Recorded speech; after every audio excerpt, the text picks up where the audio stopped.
Shy Stiletto production.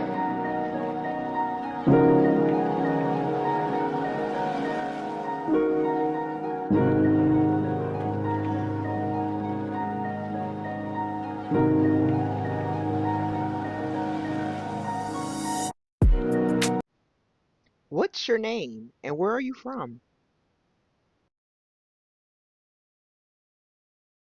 Maletta Vance, and I am originally from Philadelphia, Pennsylvania, and I currently reside in Newcastle, Delaware.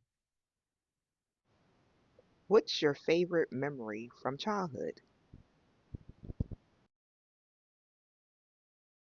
I think one of my favorite childhood memories was in elementary school.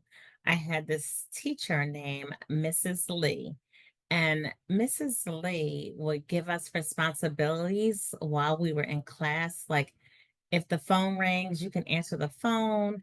If something is needed down in the principal's office, you can be the one that would go down there and take whatever information. And it made me feel like I was, special and I had responsibilities and important. And so I think that that was the first introduction to, hey, you're going to do some good things, and yeah, you have what it takes. And she gave me that inspiration just by giving me responsibilities in elementary school. As a 16-year-old, what was one of your goals and where did you see yourself? First and foremost, I started working when I was 14. And so I always saw myself being a successful professional. I didn't know in what, career, but I also saw myself because I grew up in the inner city, like living in my house was nice in the inner city, but it was the inner city, it was the hood. But I saw myself living somewhere different, around different people, experiencing different things, and dressing professionally. So I literally just focused on career and next steps in my life that would lead me to the life I desire. What are you most proud of accomplishing? Super proud to achieve my doctoral degree in organizational leadership and innovation. I defended my dissertation in August of last year, and I will actually be walking down the aisle in 2 weeks as Dr. Vance, even though it's officially already that. But like that was probably one of the hardest things that I've, had to do and accomplished. And I didn't have to do it. I chose to do it. And I'm super proud that I regained the strength because there were many times when I felt like I would not finish it, and I finished it. So that's my, I guess, best achievement outside of being a mom and a wife, but I knew I could do those. What's something that you've learned recently that has changed your perspective? What I've learned, and I think I learned it, but it's really like really sticking with me now is that every hard thing that you feel like it will never come to an end or you'll never get through it, you get through it, right? And it could be anything. It could be in a relationship, it could be at work, it could be financial.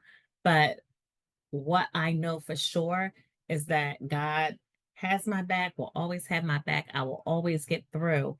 And even when I'm going through hard things, that I know the outcome is always going to be in my favor because of what I believe. And that's my belief in Jesus Christ as my Savior. I joined a church at the age of 21 on my own, and I literally saw exponentially the blessings of God from the age of 21 up till now at the age of 55.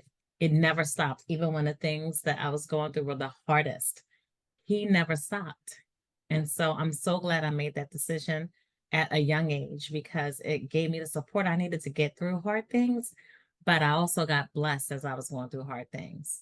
And there's a blessing in pressing. What's a piece of advice that you've received that has stuck with you throughout your life? Married at a young age. I got married at 23, and so I'll be celebrating 33 years this year. And someone, I don't remember who it was, told me to keep your business to yourself. And I probably had a couple of times where I might have shared where I probably should have just not shared, but I learned to keep my struggles, to keep my personal issues, to keep my marriage, and those things that only God can help me with to myself because not everybody needs to weigh in on your struggles, needs to know about your struggles. There's a time for testimonies, but most of the time it's not when you're in a test. So just, talk to the person that can help you. And most of the time, it's not the people around you, it's talk to the Lord about it. And I'm so glad I did because there were things that people probably could not handle that if I had shared it, it could have given me like I guess a different perspective on how to manage it versus the godly perspective on how to manage it. And so I'm glad I listened and I'm glad that I trusted God because he knows better than anyone else, and that includes family, what he wants for you and what you should do in any given situation. Looking back over your life, if you could talk to your 16-year-old self, what would you say to her and what words of advice would you give her? At 16, I had already worked. I had experienced, some hard times, watching my mom, struggle as a single parent. And I told my 16-year-old self that that's not going to be you, that you're going to be able to do everything that you need to do for yourself and you're not going to depend on anyone else. So I would tell my 16-year-old self the same thing because guess what? It worked. And not that I didn't have troubles, but I had confidence that I could achieve the things that I needed to achieve for myself and I have no regrets. So I would tell my 16-year-old self the same thing. Girl, you got this. You can do this.